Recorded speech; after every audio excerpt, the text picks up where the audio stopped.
Happy holidays and welcome to Haunted by Horror. I'm Kevin, and today I am presenting an advent calendar of sorts.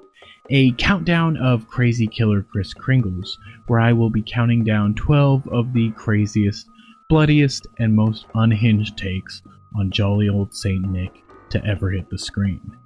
This video will probably be a little less edited than a lot of my other videos, because I'll be talking about several movies and watching these films and several other films that I watched that are similar to this, and then writing a short review of each.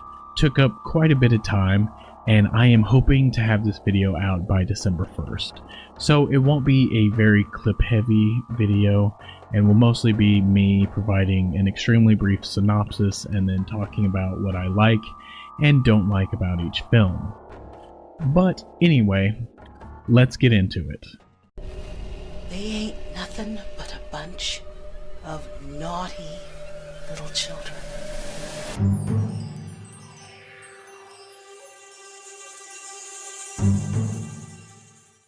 The 2015 film All Through the House, directed by Todd Nunes, is a throwback to classic 80s slasher films that merges holiday cheer with grisly horror. The story centers around a masked, deranged killer dressed as Santa who terrorizes a small town, leaving a trail of blood and carnage. The film is fast-paced, embracing its low-budget grindhouse aesthetic and delivering an experience filled with campy gore, inventive kills, and nods to horror classics like Silent Night, Deadly Night. The film follows Rachel Kimmel, who returns home to visit her grandmother and friends for the holidays, only to be swept up in the chaos as the mysterious Santa begins his killing spree. Nunes doesn't waste time on building atmosphere. Instead, he dives straight into the bloodshed, and the body count quickly rises. One of the highlights is the practical effects and makeup work, which gives each kill a visceral impact and ensures fans of slasher gore won't be disappointed. The killer's appearance, a creepy Santa mask combined with a blackened, jagged look, feels genuinely unsettling and makes for an iconic holiday horror villain. The film has some interesting backstory involving a tragic family secret and twisted motives, which add an extra layer to the otherwise straightforward slasher setup. However, the acting and dialogue occasionally feels stilted, and the film's pacing, while energetic, can feel uneven at times. All Through the House may not be the most original holiday horror, but it has a self-aware charm and commitment to its bloody premise that make it a guilty pleasure. Nunes knows his audience and delivers exactly what fans of B-movie slashers look for: gore, suspense, and a no-nonsense approach to horror that doesn't shy away from shocking moments. I'd give All Through the House 3.5 Golden Skulls out of 5. It's a solid slasher that delivers on the holiday horror premise, embracing its gritty, campy style, while packing enough thrills and chills to satisfy fans of the genre. While it has its flaws, especially with some uneven acting and pacing, it's an entertaining watch that captures the spirit of classic 80s slashers and makes for a bloody good time during the holiday season.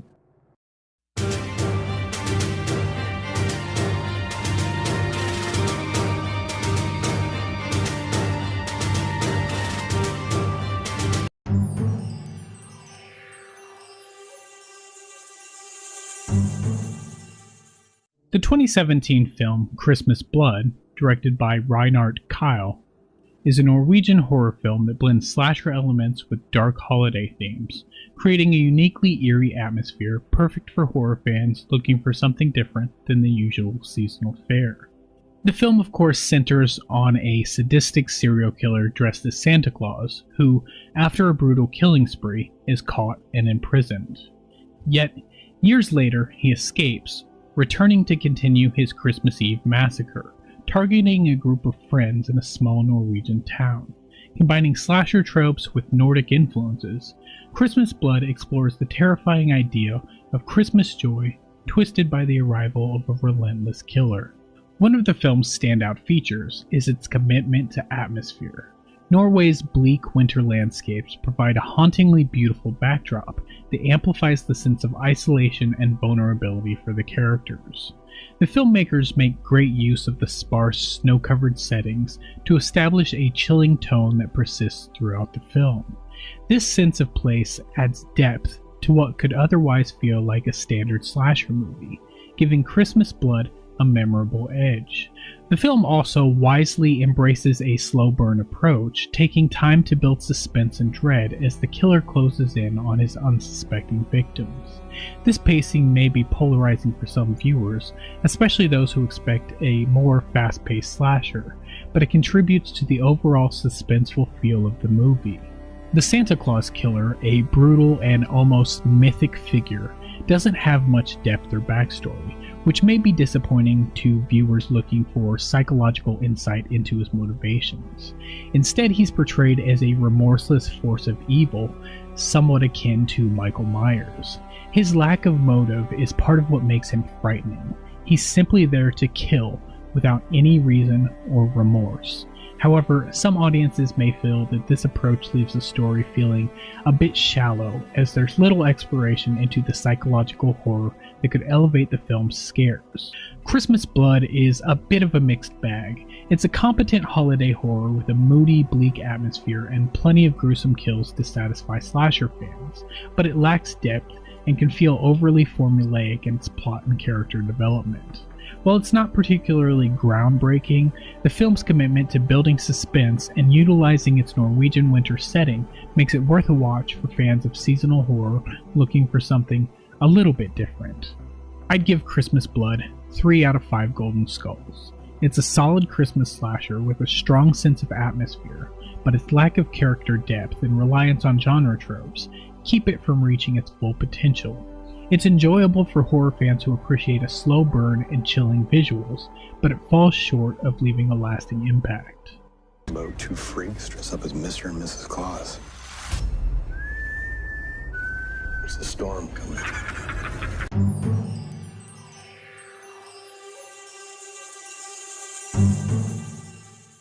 The 2017 film Once Upon a Time at Christmas, directed by Paul Tanter, is a festive slasher that tries to blend the holiday cheer with brutal horror.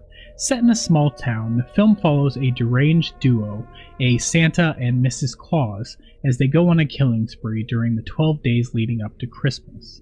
The setup is somewhat familiar, with a small-town sheriff and his daughter attempting to piece together the killer's pattern before they strike again.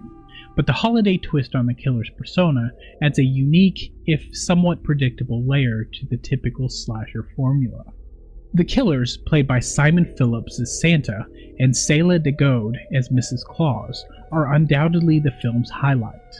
Phillips brings an unsettling intensity to his role, crafting a version of Santa that's chilling and unhinged, while de Gode's Mrs. Claus is equally eerie, embodying a manic energy that brings some flair to the film. Their chemistry as a murderous couple is engaging, creating a sense of danger and unpredictability as they leave a trail of grisly deaths in their wake. The Christmas setting provides a festive backdrop, but rather than leveraging this for tension, the film occasionally stumbles, feeling like it could have gone further with the holiday theme for even more memorable kills. While the film has some entertaining moments, it falls short in pacing and storytelling. The script, which attempts to juggle the ongoing mystery with increasingly elaborate deaths, can feel disjointed. The back and forth between the town's authorities and the killer couple sometimes slows the story down, with exposition that detracts from the tension. The limited budget is evident in certain scenes, with effects and settings that, while effective enough, don't quite capture the polished or eerie look that other holiday horrors have achieved. Overall, Once Upon a Time at Christmas is a decent holiday slasher that doesn't quite reach its full potential. For fans looking for a holiday horror with brutal kills and a twisted take on Santa, it's worth a watch, but it's not likely to become a staple of the season. I'd give Once Upon a Time at Christmas 2.5 golden skulls out of 5. It has some fun ideas and moments of horror that hit the mark, but ultimately the film's uneven pacing and lack of polish hold it back from being as memorable as it could be. While it's an interesting watch for holiday horror enthusiasts, it falls short of delivering a fully satisfying or frightening experience.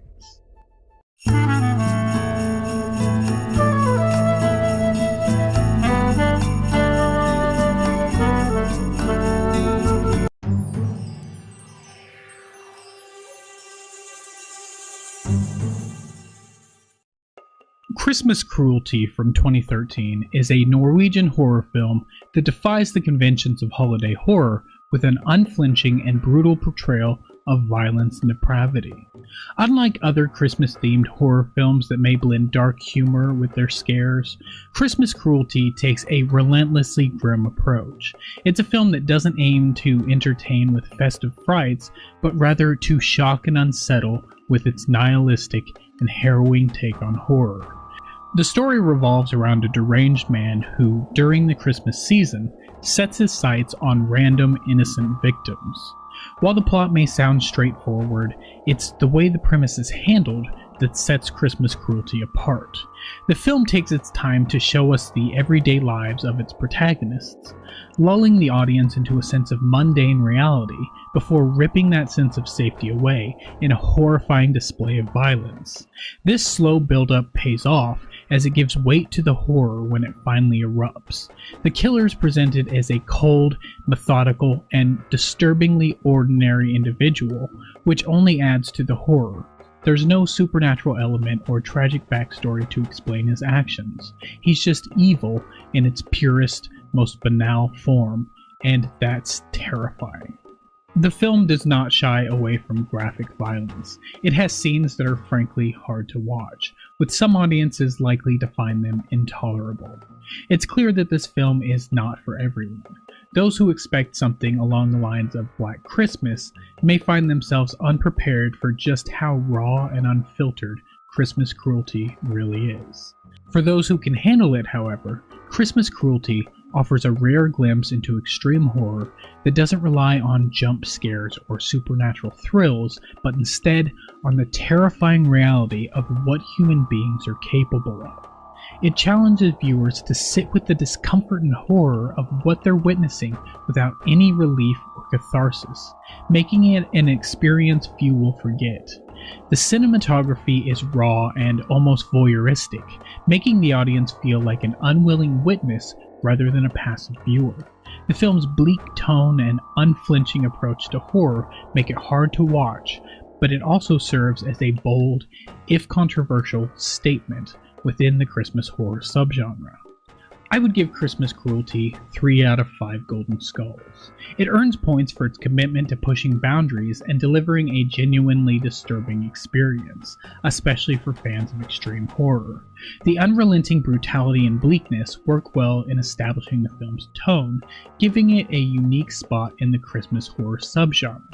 However, the film's relentless darkness and graphic content may be too much for even some seasoned horror fans, lacking a sense of balance or reprieve that could enhance its effectiveness. It's a bold, memorable film, but one that's not easy to recommend to a general horror audience. Deze avond is leuk, maar je krijgt altijd zoveel rommel die je niet nodig hebt.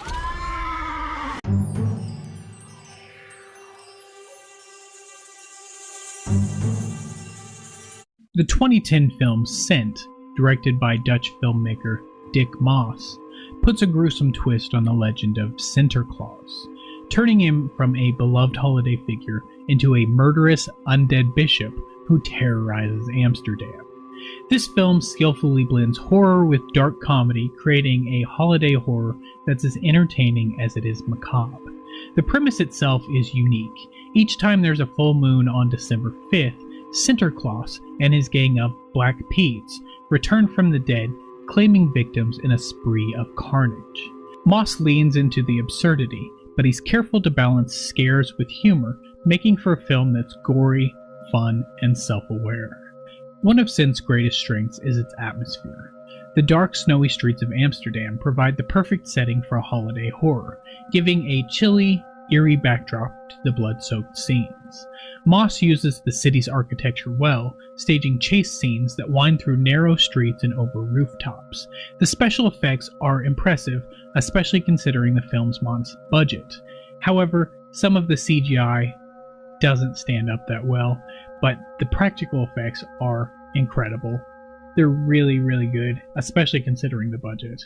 The Santa Claus character, played by Hub Staple, is genuinely menacing. His skeletal face and ominous robes make for a terrifying figure, turning what's typically a joyful holiday tradition into nightmare fuel. The kills are creative and gruesome, though Moss keeps the tone light enough to maintain a sense of fun rather than pure dread.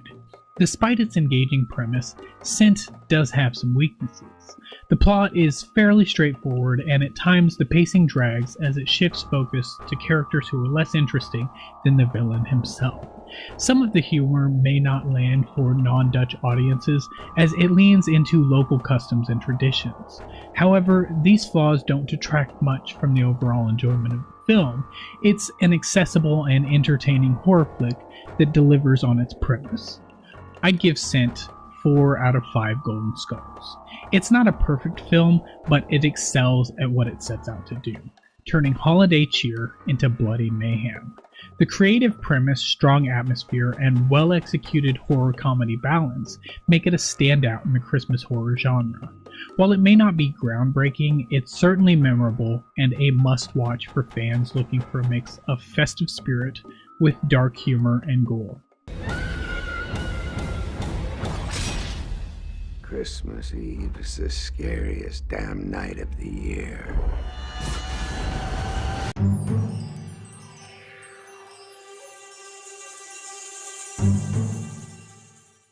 Silent Night from 2012, directed by Stephen C. Miller, is a loose remake of the 1984 cult classic Silent Night, Deadly Night. Set in a small town where a killer Santa begins a murderous rampage, this slasher horror reimagines the original story with modern grit and gore, updating the holiday horror formula with brutal kills, dark humor, and twist on the naughty or nice theme. The film follows Deputy Aubrey Brattamore, played by Jamie King, as she reluctantly takes on the case of a Christmas Eve killer donning a Santa suit. With her small-town police force overwhelmed by the sudden rash of murders, Aubrey faces her own personal fears while piecing together clues to find out who's behind the brutal slayings. Malcolm McDowell shines as the quirky Sheriff Cooper, adding a dry sense of humor to the film's otherwise dark tone. His over-the-top approach to hunting down the killer Santa adds an entertaining layer to the story, creating moments of levity amid the carnage. Silent Night is far from a conventional Christmas horror film, leaning heavily into shock value with its gruesome kills and blending it with an almost satirical edge. The kills are creative and, at times, absurdly over the top, designed to appeal to hardcore slasher fans. Miller doesn't hold back on the gore, and there are nods to the original film's most notorious scenes, including an infamous antler impalement, which is a treat for fans of the genre. However, this remake doesn't attempt to emulate the original's controversial social commentary. Instead, it embraces a simpler, more straightforward horror approach, which works to its advantage as a holiday slasher. The atmosphere in Silent Night is effectively unsettling, with the small-town setting adding to the feeling that no one is safe. The film's strong visuals and well-paced scares keep the audience on edge, but it ultimately lacks the emotional depth that could have added more weight to its terror. While it doesn't reinvent the genre, Silent Night succeeds as a darkly festive slasher that manages to entertain with its relentless action, memorable kills, and holiday horror vibe. I give Silent Night 3 out of 5 golden skulls. It delivers what it promises, a fun, gory slasher that brings holiday cheer with a sinister twist. While it may not leave a lasting impression or offer any profound scares, it's perfect for horror fans who enjoy a festive bloodbath. Its mix of dark humor, creative kills, and an unapologetic approach to violence make it a solid pick for anyone looking to add some horror to their holiday lineup. Oh, Tom, take that bloody mask off. Take me to bed.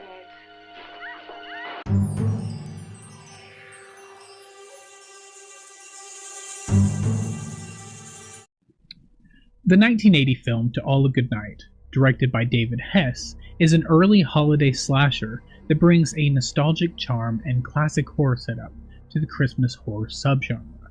The plot follows a group of sorority sisters and their boyfriends who stay at a secluded mansion over Christmas break, only to find themselves stalked by a killer in a Santa suit. While it may seem like familiar territory now, To All a Good Night actually predates many of the conventions that would later define the slasher genre, making it a bit of a hidden gem for horror aficionados. What stands out about To All a Good Night is its rough, low-budget aesthetic, which adds a certain gritty charm to the film. The movie was shot over a very short period, and at times this rushed production schedule is evident in its editing and pacing. The kills, while creative for their time, are often clunky and lack the precision that later slashers would bring to these set pieces. The dialogue too can feel stiff, but there's something endearing about its unpolished quality that speaks to the DIY spirit of early 80s horror filmmaking. David Hess, more widely known for his acting roles in exploitation films like The Last House on the Left, brings a unique tone to the film, balancing moments of suspense with bursts of dark humor. The film's pacing occasionally drags, especially in the middle, but it rewards patient viewers with a final act that ramps up the tension and body count. The killer's identity is kept a mystery, adding a whodunit element to the plot that keeps the audience guessing, even if the eventual reveal feels somewhat predictable by today's standards. For those who appreciate slashers with a vintage feel, To All a Good Night is a worthwhile watch, if not a particularly groundbreaking one. It's rough around the edges, and its pacing issues may put off some viewers, but its early contributions to holiday horror certainly make it notable. I'd give To All a Good Night 3 out of 5 golden skulls. While it doesn't quite reach the heights of later, more polished holiday slashers, it's a charming relic of early 80s horror with just enough atmosphere and retro appeal to entertain genre fans. It's not a must-watch, but for slasher enthusiasts, it has its charms and captures the rough-and-tumble spirit of early indie horror. The U.S. Defense Department has spent over $1 trillion on the most cutting-edge robot technology. Introducing RoboSanta Plus for the upcoming holiday season.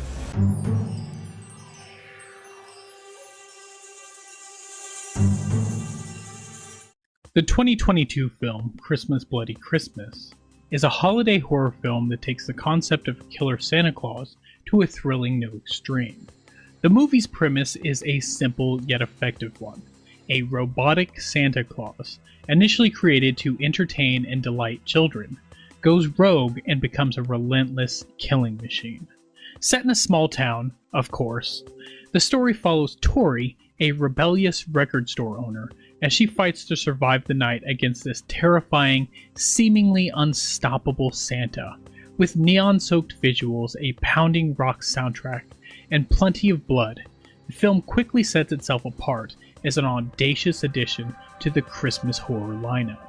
What makes Christmas Bloody Christmas stand out is its stylish, grindhouse-inspired aesthetic combined with a punk rock energy that captures the chaotic atmosphere of a small town thrown into bloody chaos. The lighting and cinematography are vivid, with heavy doses of neon greens and reds amplifying the holiday setting in a way that feels both festive and menacing. The film embraces practical effects for the gory scenes, which gives the violence a visceral impact. When the robotic Santa goes on a rampage, the kills are intense, creatively executed, and not for the faint of heart, offering a cathartic level of horror for fans who enjoy practical gore. The film taps into both holiday and sci-fi horror tropes, blending the two into something that feels fresh. There's a sense of urgency in the pacing, and Tori's character, with her no-nonsense attitude and gritty determination, is a standout. She's not a typical horror protagonist. She's tough, quick-witted, and fully capable of standing up to a killer robot in ways that feel believable within the film's heightened reality. Her exchanges with friends and potential love interests are written with a sense of naturalism that adds dimension to her character before the chaos erupts. The film has a self-aware humor that balances out its dark moments, though it never veers into full camp. Christmas Bloody Christmas could have benefited from a bit more depth in its supporting characters. The main focus is on Tori, which works well, but more attention to the backstory of the killer Santa or the origins of the malfunction could have added an extra layer of intrigue. Still, the film's stripped-down approach fits its grindhouse influences, delivering a raw, unfiltered horror experience that prioritizes action and atmosphere over exposition. I would give Christmas Bloody Christmas 3 out of 5 golden skulls. Its unique blend of holiday horror with sci-fi slasher elements, combined with strong visuals and practical effects, make it a standout addition to Christmas horror. It's not perfect, with some rather thin character work, but the intense energy, stylish cinematography, and memorable kills earn it a well-deserved place on the holiday horror watch list. Prepare the dynamite. You have a grave to rob.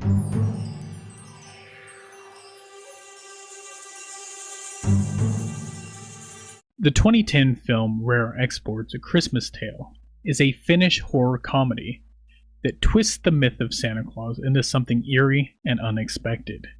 Set in the snowy wilderness of Finland, the story begins with a group of researchers who excavate a buried structure that they believe to be Santa Claus's original resting place. However, this Santa isn't the jolly, gift-giving figure we've come to expect. Instead, he's a dangerous, ancient being with dark, malevolent intentions. The film follows young Piotr and his father as they uncover this terrifying truth, and soon they must confront the horrors unleashed by their discovery.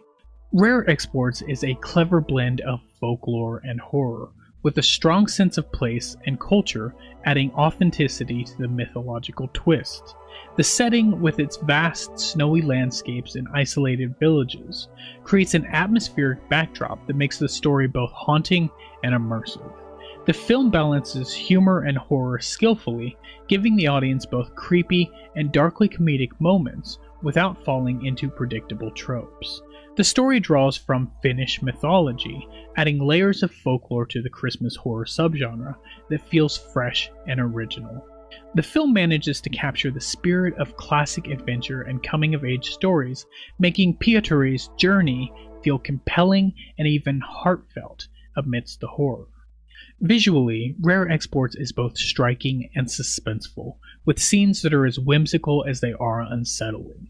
The special effects are cleverly executed, considering the film's modest budget, and the eerie character design of the elves brings an added layer of menace to the tale.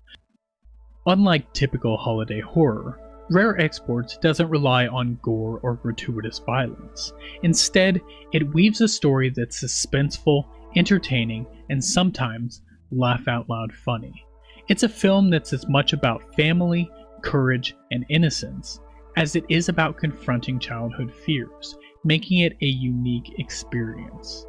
I'd give Rare Export a solid 4.5 out of 5 golden skulls. The film is a standout Christmas horror film that brings originality and depth to the genre, blending mythology, suspense, and humor with impressive style. While it may not satisfy those looking for traditional scares, its clever premise, unique setting, and charming yet chilling story make it a must-watch for fans of unconventional holiday horror. This Christmas, Santa's going to make everyone happy. The grown-ups and the kids. Christmas Evil.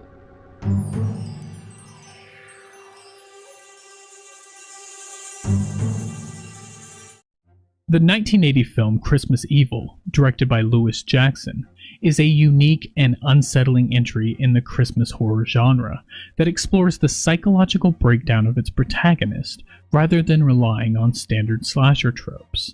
The film follows Harry Stadling, a man obsessed with the holiday spirit to a disturbing degree. Traumatized as a child after witnessing his mother in a compromising situation with Santa, Harry grows up with an unhealthy fixation on Christmas, meticulously tracking the behavior of neighborhood children to determine who's been naughty or nice. But as his disappointment in the world around him grows, Harry's obsession takes a dark turn, leading to violence as he attempts to punish those he deems deserving. Rather than focusing on gore or jump scares, Christmas Evil is instead a slow burn character study that delves into the psyche of a man unraveling under the weight of his own delusions. Brandon Maggart gives a compelling performance as Harry, portraying him with a sense of tragic sympathy even as he veers into madness. The film explores themes of alienation, the disillusionment of adulthood, and the corrupting effects of obsession, making it a fascinating watch for those who prefer psychological horror. Its portrayal of Harry as both unsettling and heartbreaking.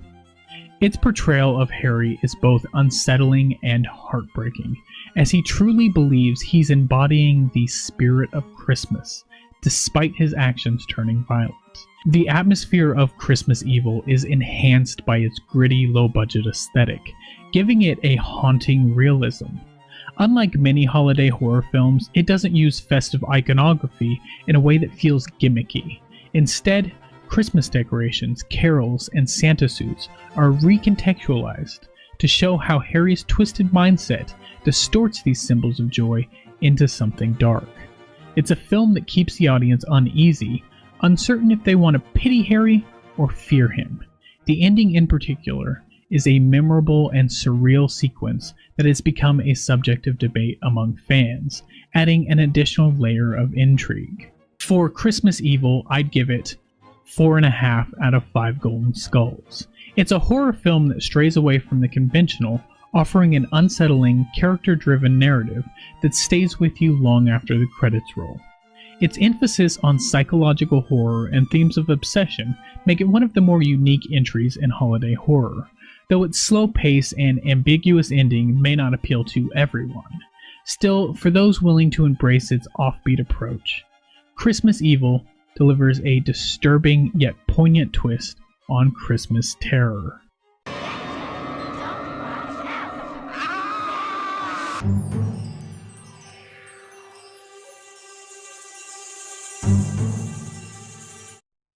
The 1984 film Silent Night, Deadly Night is a cult classic that brings a darker edge to holiday horror. The film tells the story of Billy Chapman, a young boy traumatized after witnessing his parents' brutal murder by a man dressed as Santa Claus. As he grows up in a strict Catholic orphanage, the combination of his traumatic past and strict abusive upbringing ultimately pushes him over the edge. When he's forced to play Santa Claus at the toy store where he works, his repressed rage explodes, leading him on a bloody rampage in a Santa suit. What makes Silent Night, Deadly Night stand out is its unapologetic approach to holiday horror. This is a film that leans into its shock value, with scenes that combine gore with the unsettling image of a killer in a Santa suit. The juxtaposition of Billy's psychotic breakdown with the warm, festive backdrop of Christmas creates an eerie contrast that elevates the film's atmosphere. The film doesn't hold back on its kills, which are brutal and creatively staged, making it a must-watch for slasher fans. However, the film also carries a heavy-handed moralism, particularly in its depiction of the strict nun, Mother Superior, whose abusive behavior only worsens Billy's trauma. While this aspect serves to underscore the theme of repression and psychological damage, it can feel exaggerated and melodramatic. Additionally, Silent Night, Deadly Night isn't interested in subtlety or character depth, favoring spectacle over nuance. But for those who enjoy a darker spin on holiday slashers, this lack of subtlety is all part of the film's charm. Silent Night, Deadly Night deserves its reputation as a staple in the Christmas horror canon. It's dark, twisted, and gleefully over the top, providing just the right amount of camp for slasher fans. I'd give it 3.5 out of 5 golden skulls for its audacity and its ability to push boundaries with such an iconic concept. Its flaws are undeniable, but they're part of what makes it memorable and fun to revisit every holiday season.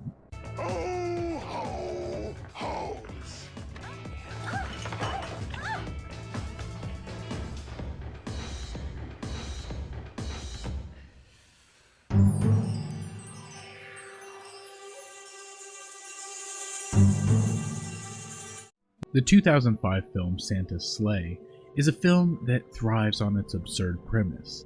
Santa Claus in this film isn't a jolly old elf, but rather a demon who lost a bet to an angel, forcing him to deliver gifts and spread cheer for 1,000 years.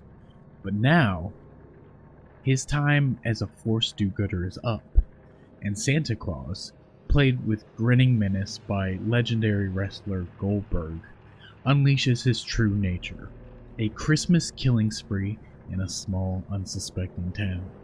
The film opens with what is easily its best scene, a hilariously chaotic massacre during Christmas dinner.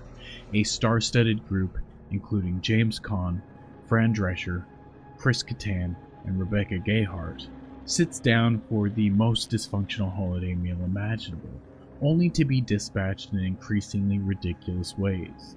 It's over-the-top, gleefully violent, and absurdly funny, setting the stage for a film that, unfortunately, never quite lives up to its explosive start.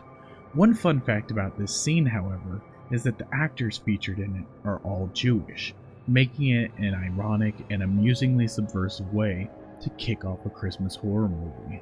Beyond the opening, Santa's Sleigh settles into a plot that feels like a bizarre hybrid of a Disney Channel or Nickelodeon made-for-TV Christmas movie, complete with quirky small-town characters and a predictable coming-of-age arc, albeit one peppered with moments of swearing, gore, and violent, irreverent humor.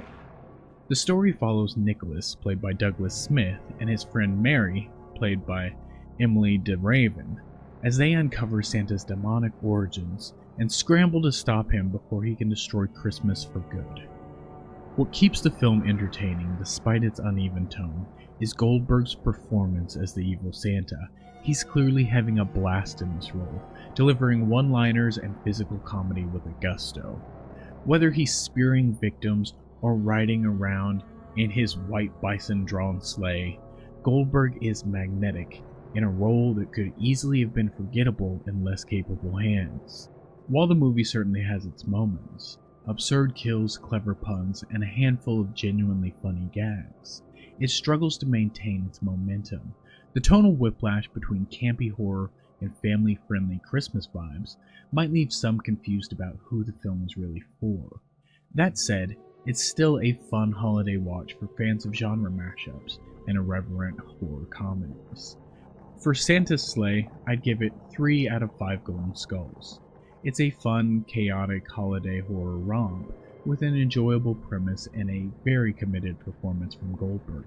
While it's certainly not a masterpiece, it succeeds in blending horror with humor, making it a memorable watch for those who enjoy a more irreverent holiday horror film. The lack of scares and sometimes uneven humor and frankly boring parts later on in the film keep it from getting a higher rating, but it's a solid pick for anyone looking for something bloody and ridiculous for the holiday season. Thank you for watching this video. If you liked it, can you please hit the like button? You can also subscribe to the channel and turn on notifications to be updated whenever I upload a new video. And until next time, keep on creeping on.